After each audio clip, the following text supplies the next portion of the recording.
জগন্নাথ বিশ্ববিদ্যালয় কর্তৃক সুন্দর মিছিলে সংগ্রামী সাথী বন্ধুগণ, আপনারা জানেন বাংলাদেশ জাতীয়তাবাদী ছাত্র দল কেন্দ্রীয় সংসদের উদ্যোগে ঢাকা সহ সারা বাংলাদেশে কমিটির একটি নতুন উদ্যোগ নেওয়া হয়েছে।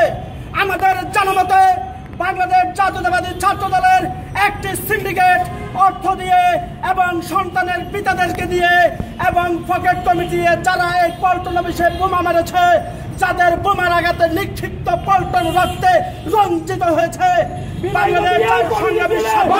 সংগ্রামী বন্ধুগণ, আমরা স্পষ্ট ভাষায় বলে দিতে চাই, বাংলাদেশ জাতীয়তাবাদী ছাত্র দল একটি মেধাবী ছাত্রদের সংগঠন। এখানে কোন সন্তানের পিতা দিয়ে কমিটি দিলে বাংলাদেশ জাতীয়তাবাদী ছাত্র দল জগন্নাথ বিশ্ববিদ্যালয় স্পষ্ট ভাষায় বলে দিতে চাই, বাংলাদেশ জাতীয়তাবাদী ছাত্র দলের যারা ত্যাগী, যারা রক্ত দিয়েছে রাজপথে, তাদেরকে মূল্যায়ন করতে হবে। কোন পকেট কমিটি আমরা মেনে নেব না।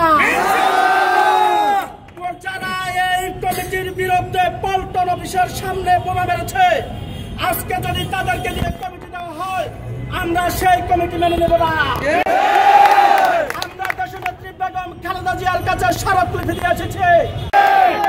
বেগম খালেদা জিয়া আমাদেরকে আশ্বস্ত করেছে, কোন সন্ত্রাস, কোন বিবাহিত সন্তানের পিতা দিয়ে কমিটি হবে না।